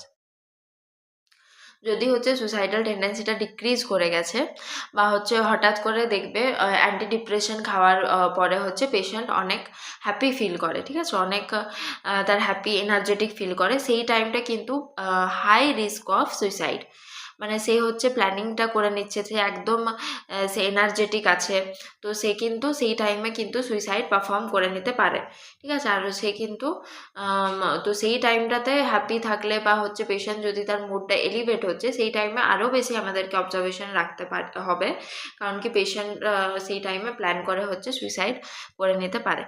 Because client may have the chance to reattend the suicide within next 24 to 48 hours. Room and environment should be free from the dangerous, harmful equipment or object. Provide stimulant environment to the client like music, play and dancing therapy. এরপর risk factor of suicide কি? Male gender, mental patient, previous suicide attempt, serious physical illness, chronic pain, family history of mental illness and suicide, substance abuse like alcohol, history of childhood trauma, same on despair, aggression, impulsivity, triggering life events like death of loved one, suicide exposure, access to the lethal means, inflexible thinking, genes, stress and mood. Warning sign of suicide কি? talking about a burden, মানে সে বলছে আমি একটা বোঝ হয়ে গেছি।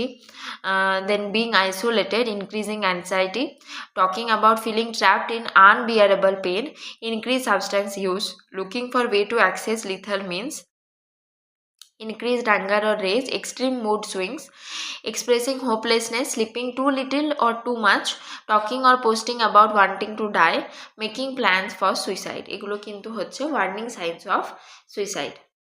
দেন হচ্ছে আমরা আসছি sad person assessment scale. The sad person scale is use for suicide risk assessment and depression in clinical setting. এটা হচ্ছে নামটা অনেক সময় চলে আসে, ঠিক আছে। অ্যাসেসমেন্ট স্কেলগুলো কিন্তু নরসেটের জন্য খুব important. It was first developed by Patterson. The adapted sad person scale was developed by Gerald A. Junke. Recently, it is used rarely and psychiatrists may follow standard evaluation. তাহলে স্যাড পার্সনের মধ্যে S for sex, A for age, D for depression, P for psychiatric history, E for excessive drug use, R for rationally loss, S হচ্ছে separated, O হচ্ছে organised plan, N হচ্ছে no support, S হচ্ছে sickness. এইভাবে হচ্ছে একটা, তারপরে তার অনেক কিছু ক্রাইটেরিয়া আছে, সেগুলো দেখে হচ্ছে আমরা স্কোরগুলো দিই, দেন হচ্ছে আমরা অ্যাসেস করি। তো এগুলো এত ডিটেলসে মনে রাখার দরকার নেই, শুধুমাত্র আমি ওই জন্য ফুল ফর্মটা আর কোন ক্ষেত্রে স্যাড পারসন অ্যাসেসমেন্ট স্কেলটা ইউজ হয় এটা কিন্তু মনে রাখতে হবে, যে সুইসাইড রিস্ক অ্যাসেসমেন্টের ক্ষেত্রে স্যাড পারসন অ্যাসেসমেন্ট স্কেলটা ইউজ হয়। এরপর national crime record bureau report 2021 on suicide, মানে একটা রিপোর্ট দেওয়া হয়েছে যে কত পার্সেন্ট হচ্ছে সুইসাইড করেছে বা ইন্ডিয়াতে কীরকম আছে। এটা অতটা ইম্পর্ট্যান্ট নয়, এরকম ডেটাবেস কোয়েশ্চেন আসে না। তোমরা যদি পড়তে চাও তো তোমরা নিজেরা এটা পড়ে নিতে পারো। দেন হচ্ছে এটা অগস্ট 22 এর রিপোর্ট, এটাও অতটা দরকার নেই, ঠিক আছে। হ্যাঁ, এরপর আসছে management of psychiatric emergency. Be aware of the warning sign, monitor the patient safety needs, take all suicidal threats or attempt seriously, search for toxic agents such as drugs or alcohol, do not leave the drug tray within reach of the patient, make sure that daily medication is swallowed, remove sharp instrument from the environment, remove straps and clothing such as belt, do not allow the patient to bolt the door from inside, somebody should accompany to the bathroom, patient should never be left alone. Intervention হচ্ছে listen attentively with open-ended questions, accept client of mania, do not interrupt, acknowledge understanding of the pain and distress, look into their eyes, use silence and restating, do not ask them to stop crying, provide accurate and responsible information, provide explanation but non-judgmental. এগুলো কিন্তু আমরা intervention করব। Treatment of the life threatening physical problem, group therapy and counselling, benzodiazepine to reduce anxiety, ECT and other হচ্ছে আমরা দিতে পারি। Then হচ্ছে আমাদের ECT, very very important topic, ঠিক আছে। ইসিটিটা electroconvulsive therapy, it is also known as electric shock therapy বা EST. This therapy brought by Bini and Cerletti, এই নামটাও আসে অনেক সময়, Bini and Cerletti 1938। Father of convulsive therapy হচ্ছে জে মেন্ডুনা, এটা অতটা ইম্পর্টেন্ট নয়। After ECT it produces tonic clonic grand mal type of seizure. তো ইসিটির পরে কোন টাইপ অফ সিজারটা হয়, that is the tonic clonic or grand mal type of seizure. Usually after indirect ECG, seizure activity measured by EEG most reliable, whereas in direct ECG, seizure activity measured by observational method. Voltage of ECG হচ্ছে 70 to 130 volt, average হচ্ছে 110 volt and 200 to 1600 ampere. তাহলে ভোল্টেজটা আর হচ্ছে কত current অ্যাম্পিয়ারটাও মনে রাখবে। Duration of voltage 0 to 1 second, 0.6 সেকেন্ডটা কিন্তু এভারেজ, এটা কোয়েশ্চেনে আসে। Frequency of ECT 2 to 3 times in a week or as per indication, mainly 2 to 3 times একটা উইকে দেওয়া যাবে বা ইন্ডিকেশন যেরকম আছে সেইভাবে। ক্যাটাটোনিয়া অ্যান্ড ডিলিরিয়ামের ক্ষেত্রে 1 to 4 সেশন, ডিপ্রেসিভে হচ্ছে 6 to 12, ম্যানিক এপিসোডে 8 to 20, আর স্কিজোফ্রেনিয়ার ক্ষেত্রে মোর দ্যান 15 সেশন দরকার হয়। মোস্ট কমন ইন্ডিকেশন অফ ইসিটি হচ্ছে সিভিয়ার ডিপ্রেশন, আদার ক্যাটাটোনিক স্কিজোফ্রেনিয়া, ওসিডি এটসেট্রা। ডিপ্রেশনটাই হচ্ছে মোস্ট কমনলি এফেক্টেড থাকে, ঠিক আছে। আচ্ছা, মাঝের পেজটা হচ্ছে পিডিএফটাই ছিল না, ওই জন্য আমি এখানে ইমেজটা থেকে বলে দিচ্ছি, ঠিক আছে। তো দেন আসছি placement of ইসিটি electrodes, unilateral, 1 electrode placed on dominant temporal region and second above 10 centimetre from the first electrode. একটা হচ্ছে আমাদের নন ডমিনেন্ট টেম্পোরাল রিজিয়নে হচ্ছে রাখবো, আর একটা হচ্ছে second 1 above 10 centimetre from the first electrode. It is less effective compare to bilateral ইসিটি। Bilateral হচ্ছে electrode placed on both side of temporal region, commonly used and most effective. Bilateralটা কিন্তু most effective আর commonly used হয়। Unilateral ECT, placement of one electrode on the non-dominant side, frontotemporal, while other electrode placed in the vertex. And more superficial brain structure are involved, less rapid therapeutic response, less cognitive side effect. R bilateral ECTর মধ্যে placement of 2 electrode on either side of the scalp. Bifrontotemporal electrodes are placed 2.5 cm above the midpoint of imaginary line drawn between outer canthus of eye to up to the tragus. মানে outer ক্যান্থাস থেকে হচ্ছে ট্রাগাস পর্যন্ত যদি একটা line draw করা হয়, সেটা 2 centimetre অ্যাবাভে হচ্ছে আমরা ইলেকট্রোডটা প্লেস করি, যেটা এখানে ইমেজটা দেওয়া আছে, ঠিক আছে। সেই হিসাবে কিন্তু আমরা হচ্ছে প্লেস করে থাকি। দেন হচ্ছে more deep brain structure is involved, more rapid therapeutic response, more cognitive side effect. তাহলে bilateral ECTটা হচ্ছে better than the unilateral ECT। এখানে ইমেজটা দেওয়া আছে, তোমরা দেখতে পাচ্ছ। বাই টেম্পোরাল যেটা রাইট ইউনিল্যাটারাল একটা দেওয়া আছে, আর একটা হচ্ছে বাই ফ্রন্টাল। দেন হচ্ছে technique of ECT, direct ECT, যেটা হচ্ছে অ্যানেস্থেটিক বা মাসেল রিল্যাক্সেন্ট ইউজ না করে যেটা করা হচ্ছে সেটা হচ্ছে ডাইরেক্ট ইসিটি। whereas ইনডাইরেক্ট ইসিটিটা হচ্ছে আমরা মডিফাইড ইসিটিও বলে থাকি, যেটা কিন্তু প্রি মেডিকেশন দেওয়া হয়, মানে যে অ্যানেস্থেটিক মেডিকেশন বা মাসেল রিল্যাক্সেন্ট মেডিকেশনগুলো কিন্তু এক্ষেত্রে দেওয়া হয়। Nursing intervention before ইসিটি, collect client history, find out the dominant hand to recognize the non-dominant temporal region, মানে যেদিকে ডমিন্যান্ট হ্যান্ডটা থাকে তার অপোজিটে আমরা হচ্ছে ইসিটিটা দিয়ে থাকি, যেটা non dominant temporal region. Or routine investigation should be done before ইসিটি।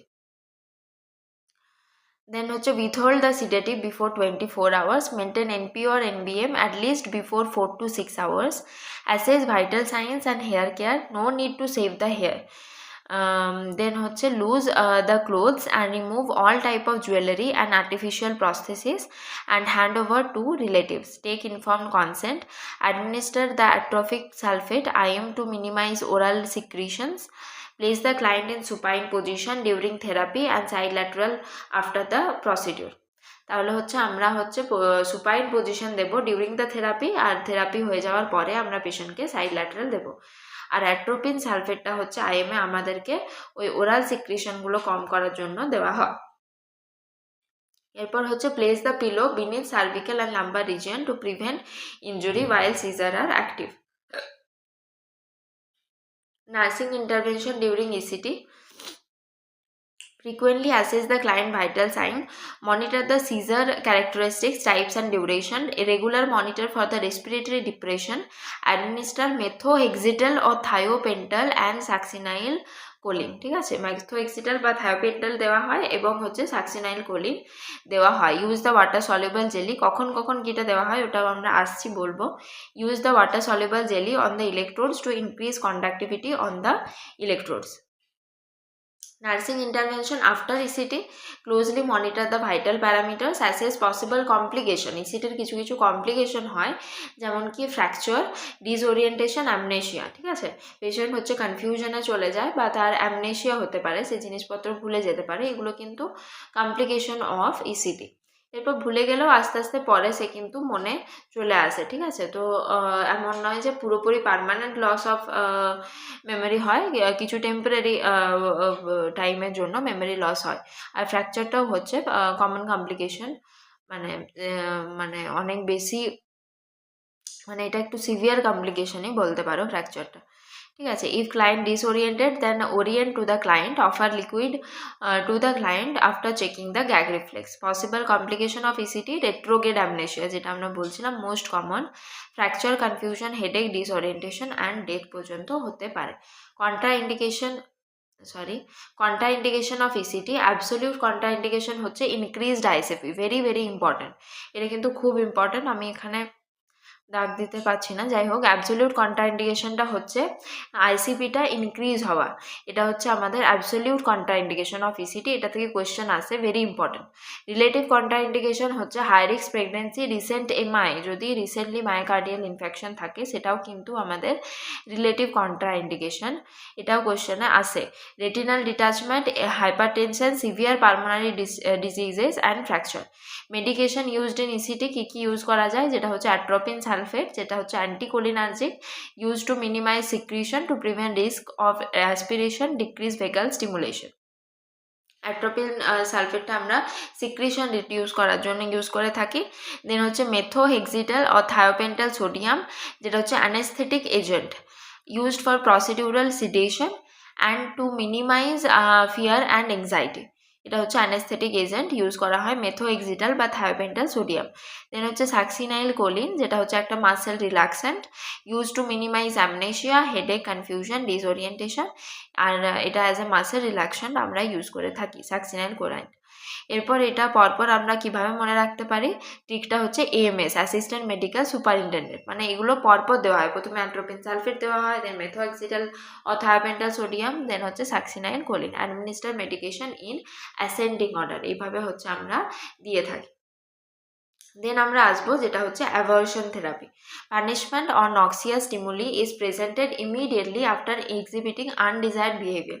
মানে যেটা যদি আনডিজায়ার্ড কোনো বিহেভিয়ার হচ্ছে সেই টাইমে হচ্ছে পানিশমেন্ট বা একটা নক্সিয়াস স্টিমুলি হচ্ছে দেওয়া হয়, যাতে করে ওই আনডিজায়ার্ড বিহেভিয়ারটা আর না হয়। Noxious stimuli can be electric shock, substance that induce vomiting, social disapproval, corporal punishment, যেটা indication alcoholism and impulsive behaviour. যেমন আমরা ডাইসালফিরামটা দিয়ে থাকি as a aversion therapy in case of alcoholism, ওইটা হচ্ছে একটা example of aversion therapy. Then আমরা আসছি সেটা হচ্ছে সাইকোথেরাপি। টাইপস অফ সাইকোথেরাপি, অনেক ধরনের সাইকোথেরাপি হয়। যেমন হচ্ছে ইন্ডিভিজুয়াল সাইকোথেরাপি, এটার আন্ডারে আমরা পড়ি হচ্ছে psycho analysis, hypnosis, abreaction, reality therapy আর আনকভারিং। দেন হচ্ছে বিহেভিয়ারাল সাইকোথেরাপি, তার আন্ডারে behaviour modification, systemic desensitisation, aversion therapy যেটাই মাত্র বললাম, assertiveness training, cognitive behaviour therapy, implosive flooding therapy, positive reinforcement, response shaping, modelling, token economy, এগুলো কিন্তু দিয়ে থাকি। বিহেভিয়ার মডিফিকেশন মানে কি, তার যে বিহেভিয়ারটা দরকার সেটা হচ্ছে আমরা মডিফাই করি। যে কেউ ধরো একটা পার্টিকুলার টাইপ অফ বিহেভিয়ার করছে, সেটা ঠিক না, সেটাকে আমরা মডিফাই করে যেটা যেটা দরকার সেই বিহেভিয়ারটাকে হচ্ছে আমরা মডিফাই করে আনি। সিস্টেমিক ডিসেন্সিটাইজেশন আমি আগের দিনই বলেছিলাম, অ্যাভার্শনও বলেছি। অ্যাসার্টিভনেস ট্রেনিং একটা হয়, যেটার মানে হচ্ছে এখানে হচ্ছে পেশেন্টকে বলা হয় তার যে নিডস ওগুলোকে সব এক্সপ্রেস করা, তার ফিলিং, ওপিনিয়ন এগুলোকে এক্সপ্রেস করা, এগুলো হচ্ছে অ্যাসার্টিভনেস ট্রেনিং। দেন কগনিটিভ বিহেভিয়ার থেরাপি আমরা সিবিটির মধ্যে পড়ে থাকি, মানে তার কগনিশন আর বিহেভিয়ার, তার থিঙ্কিং আর বিহেভিয়ারটা কীভাবে চেঞ্জ করতে পারি সেগুলো। দেন ফ্লাডিং থেরাপিটাও বলেছি। পজিটিভ রিইনফোর্সমেন্ট মানে যেটা হচ্ছে তার ডিজায়ার্ড বিহেভিয়ার, সেটা করলে আমরা পজিটিভলি একটা রিইনফোর্সমেন্ট দেবো, কিছু একটা রিওয়ার্ড দেবো, সেটা হচ্ছে পজিটিভ রিইনফোর্সমেন্ট। তার আন্ডারে রেসপন্স শেপিং হয়, মানে যে রেসপন্সটা আমরা চাইছি সেই হিসেবে তাকে সেই অ্যাওয়ার্ডটা দিচ্ছি, বা যে যদি সে সেই রেসপন্সটা না করে আমরা হচ্ছে তাকে অ্যাওয়ার্ড দিচ্ছি না। মডেলিং মানে ওইভাবে তার বিহেভিয়ারটাকে মডেলিং করছি। টোকেন ইকোনমি হচ্ছে আমরা দিতে পারি, একটা টোকেন দিতে পারি যে হচ্ছে এই বিহেভিয়ারটা অ্যাচিভ করলে এইভাবে এইরকম গিফট সে পাবে, এরকম টাইপের। দেন ইন্টারপার্সনাল মধ্যে ম্যারাইটাল থেরাপি, মানে ম্যারেজের রিলেটেড যেগুলো দেওয়া হয়।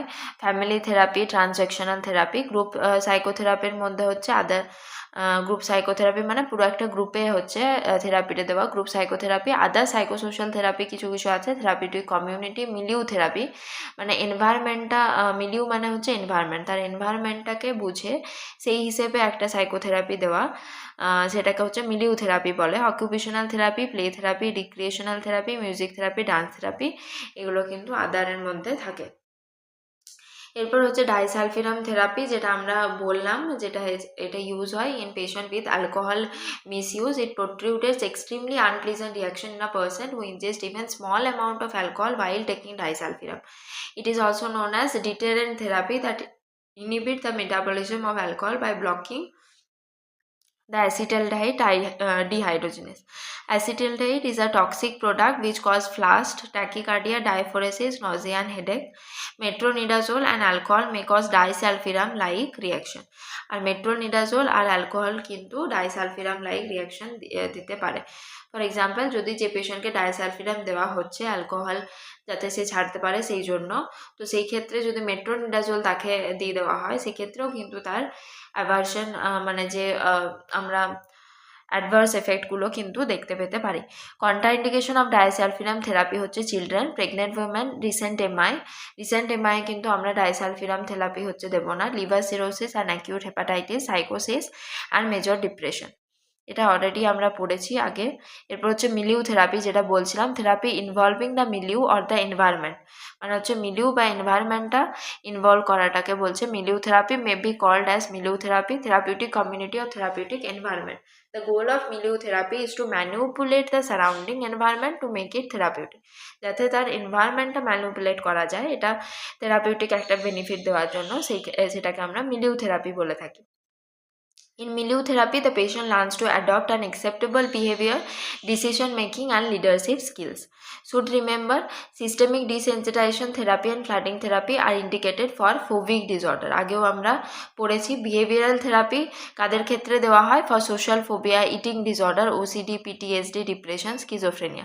Individual psychotherapy আমরা কাদের ক্ষেত্রে দিতে পারি, for marital disharmony, stress, sexual disorder, and alcoholic.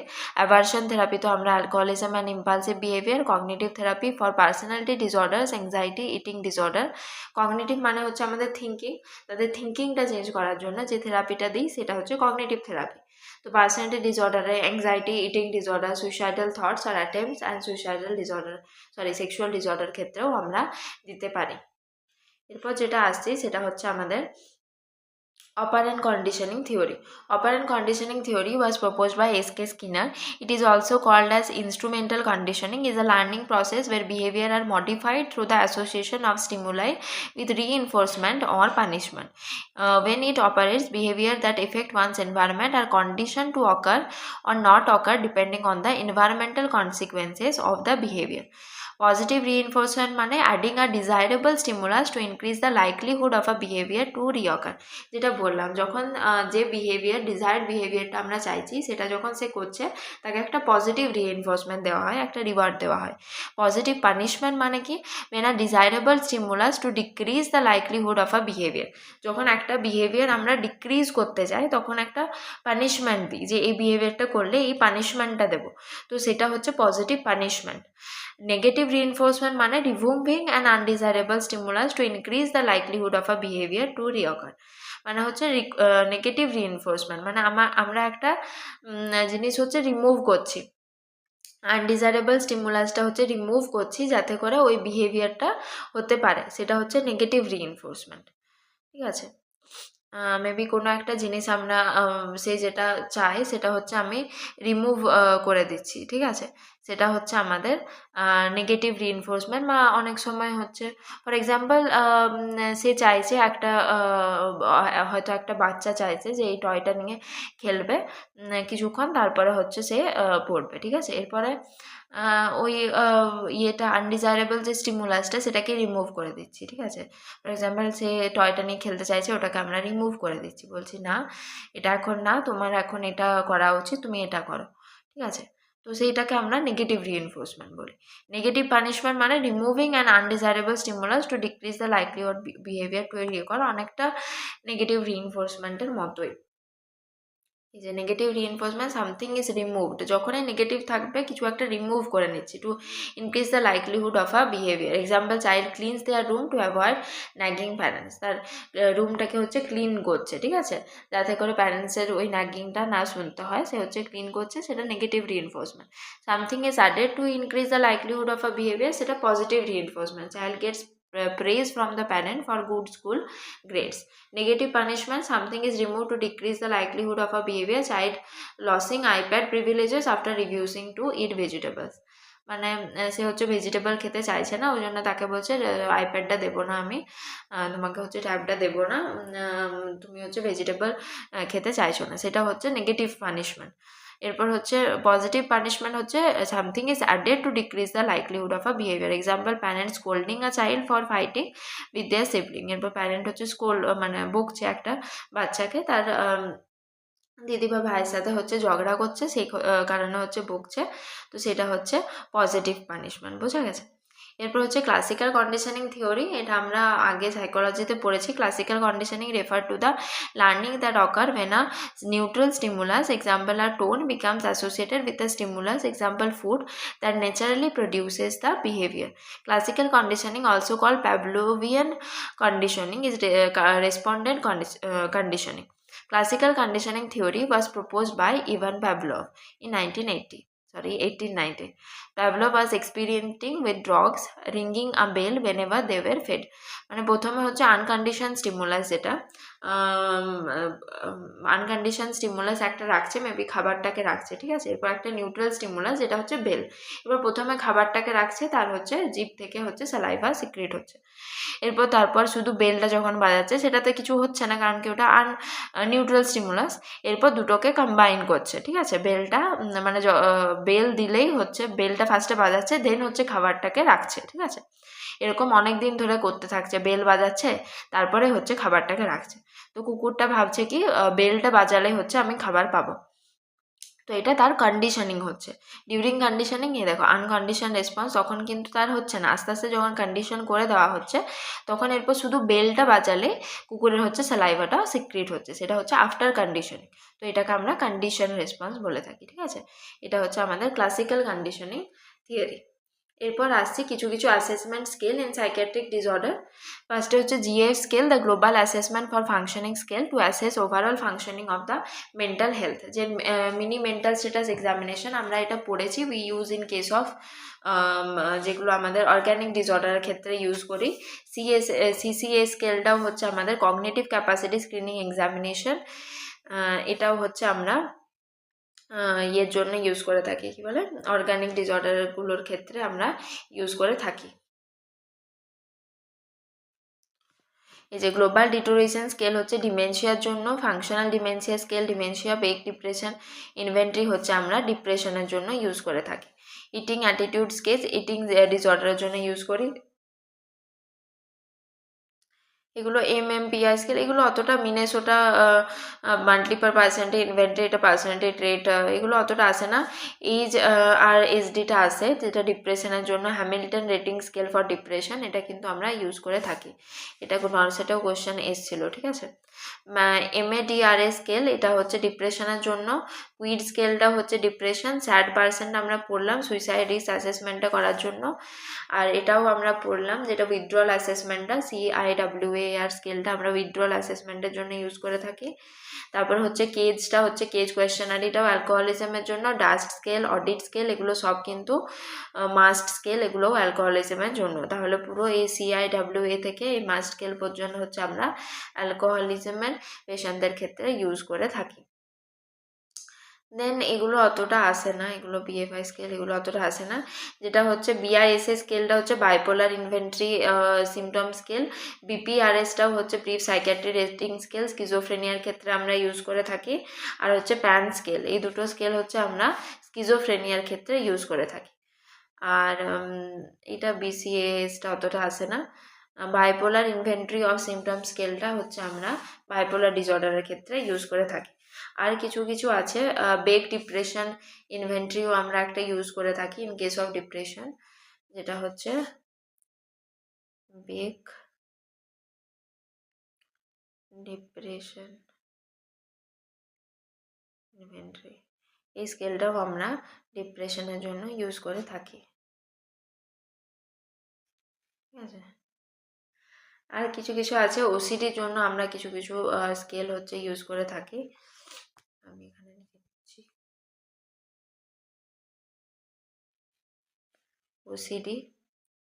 ওসিডির জন্য হচ্ছে আমরা NIMH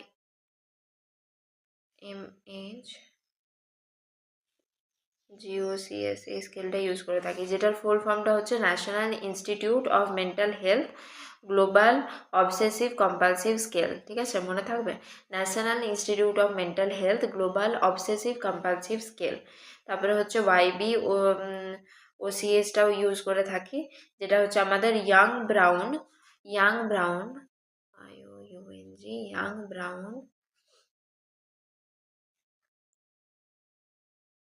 OCS মানে অবসেসিভ কম্পালসিভ স্কেল, ঠিক আছে, young brown obsessive compulsive scale, obsessive compulsive হচ্ছে স্কেল, এগুলো হচ্ছে আমরা ইউজ করে থাকি।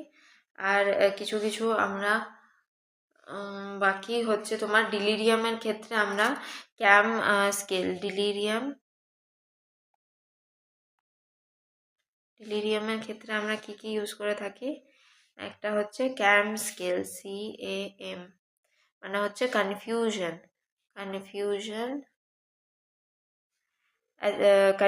অ্যাসেসমেন্ট স্কেল, ঠিক আছে, অ্যাসেসমেন্ট স্কেল, ঠিক আছে। আর হচ্ছে আমরা ইউজ করে থাকি যেটা হচ্ছে ডিমেনশিয়ার ক্ষেত্রে HMSE আর MMSEটা ইউজ করে থাকি, ঠিক আছে। ডিমেনশিয়াতে এমএসসি, আর যেটা মিনি মেন্টাল স্ট্যাটাস এক্সামিনেশন, সেটাও হচ্ছে আমরা ইউজ করে থাকি। আর এটা হচ্ছে হিন্দি মেন্টাল স্ট্যাটাস, হিন্দি, বাকি এটা এমএসসিটা তো আমরা জানি মেন্টাল স্ট্যাটাস এক্সামিনেশন, ঠিক আছে। আর এমএমএসসিটা তো মিনি মেন্টাল স্ট্যাটাস এক্সামিনেশন। এগুলো আরও কিছু কিছু এক্সট্রা স্কিল যেগুলো হচ্ছে আমরা ইউজ করে থাকি। এগুলো নর্সেট লেভেল থেকে হচ্ছে ইম্পর্ট্যান্ট।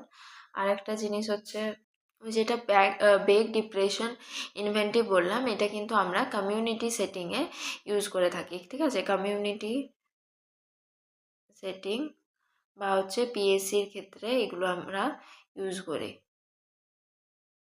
এটা কিন্তু কোয়েশ্চেনে এসছিল, ঠিক আছে, ননসেটে, যে হচ্ছে কোন স্কেলটা হচ্ছে আমরা কমিউনিটি সেটিং বা পিএসসিতে ইউজ করে থাকি, সেটা কিন্তু বেগ ডিপ্রেশন ইনভেন্টরি।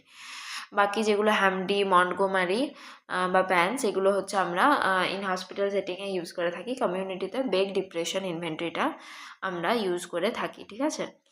তাহলে এই জিনিসগুলো একটু মাথায় রাখবে। সো সাইকিয়াট্রিটা টোটালি কমপ্লিট হয়ে গেছে। এরপরে যেগুলো এগুলো কিছু কিছু পয়েন্টস আছে, তোমরা পড়ে নিতে পারো। আর কিছু কিছু যেগুলো কুইক রিভিশন কি পয়েন্টস, এগুলো কিন্তু অবশ্যই পড়বে, কারণ কি কুইক রিভিশন কি পয়েন্টগুলো পড়লে ওভারঅলটা আরেকবার রিভাইজ হয়ে যায়। তোমরা কিন্তু বাড়িতে অবশ্যই এগুলো একবার রিডিং পড়বে, প্রত্যেকটা চ্যাপ্টার যখন কমপ্লিট হয়ে যায় বা প্রত্যেকটা সাবজেক্টের পরে এগুলো কিন্তু আসে, যেগুলো খুবই ইম্পর্ট্যান্ট, অবশ্যই পড়বে। এগুলোতে প্রিভিয়াস ইয়ার কোয়েশ্চেনগুলোও কিন্তু মার্ক করে লেখা আছে, ঠিক আছে। সো আশা করি তোমরা হচ্ছে বুঝতে পেরেছো। যদি কোনো ডাউট বা কোনো কনফিউশন থাকে, do right in the comment, and if you liked my video, do like, share and subscribe to my channel for more such content and new updates. Thank you so much. Bye bye.